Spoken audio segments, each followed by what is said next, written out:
Started as a documentary which Wendy Williams hoped would spark the beginning of her triumphant return to TV, ended in a heartbreaking expose of her mental and physical decline, a decline that involves a court-appointed guardian lording over her finances and her health decisions.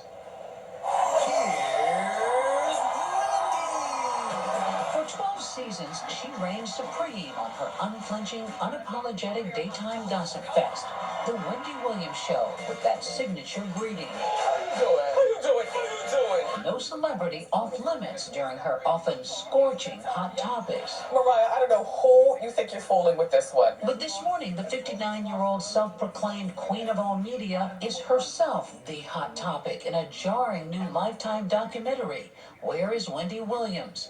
From the start, we witness an erratic and shockingly thin Wendy. This documentary is hard to watch. I know. Very hard to watch. Yeah. I said I wasn't going to cry because I feel like I've cried enough over the last year and a half. But what people are going to see is a broken woman who has had the world on her shoulders for so long and just cracked. Alex Finney, Wendy's niece and goddaughter, now breaking the family silence. I feel like I've been living in this secret bubble for a very long time. Lifetime producers witnessing low moments with excessive drinking, fits of anger, No! Why? I have no idea where we are. and bouts of incoherence. I have no friends. You know how many people come out to support you? You know how many people love you? No, I don't. Some people are going to look at this and say, this is exploitation. She's being exploited. How could they do this? Right. But I will say this, first and foremost. My aunt is the executive producer of this documentary. And she said, now is the perfect time because I want to take ownership of my story. Our first caress. For many, Wendy's story took a dramatic turn on Halloween of 2017 when she collapsed on her show, leading some to wonder whether Wendy, who openly talked about her health struggles and battle with alcohol and substance abuse, was in trouble. Her show went on. 2 years later, another setback. I have been living in a sober house. And you know I've had a struggle with cocaine. Then a messy divorce, bizarre behavior, and long absences from the set followed. In early 2022, The Wendy Williams Show was canceled. From 6 years old, all I wanted was to be famous. Months later, those documentary cameras began rolling, with Wendy hoping to reveal a career reboot. But that's not what producers found. Did you have a liquor lunch? Because I came into your room, and all of a sudden, out of nowhere, I happened to notice one of your specialty items. So you think you're perfectly fine having as many drinks as you want? Perfectly. Okay?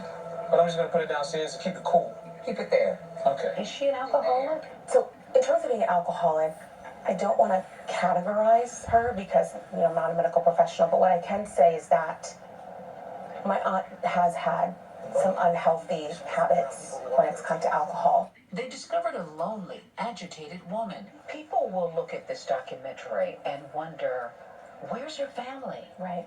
How come family's not there saving her? Because family was shut out. We would take responsibility with regard to guardianship and personal needs to ensure that she was healthy. I'm not talking about her money. You put the money over here. A New York judge appointed a guardian to manage her life and finances.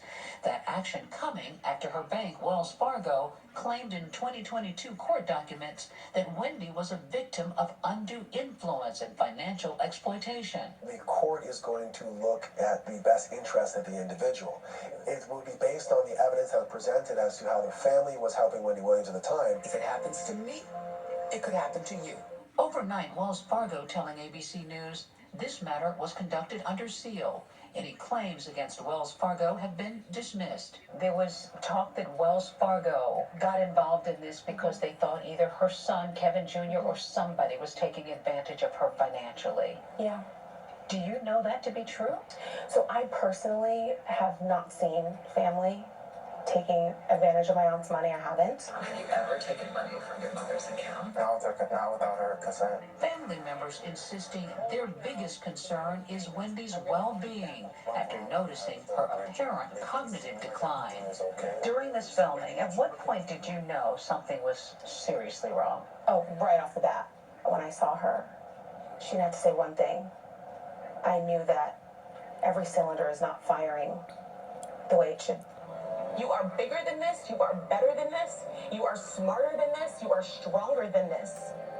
People around you getting paid, they're going to tell you stuff to make you feel good. So who benefits That's from right. this documentary? Is it family? Her Is family it need managers to around her who override those benefit people from that's this? doing I this think to that's a her. question I can't even answer. I know that I will say We this. know it's about money. Family benefiting from this. No. I don't, that's, no. I just hope that I the love person watching that Wendy, and I hate that comes she's out of going this through this. victorious I just wanted is to my make this aunt. video today to let y'all know that you would like to have. that she has a documentary coming out I've already told you. Tell me again. this Saturday. I want to be back on TV. Your hopes for her? Do you think that she has a prayer of actually resuming a career? I think that, well, I know that in talking with her, she does hope to resume a career. And my hope for her is that she does whatever she wants to do that makes her happy and that stays in the bounds of keeping her healthy. The family, feeling exasperated, tells us that Wendy is in a treatment facility, though they don't know where. They say they have heard from her, and she sounds much better. Where is Wendy Williams? The two-night documentary event premieres this Saturday on Lifetime. And guys, you can catch more of my conversation with Alex on Nightline. That's it, y'all. The end.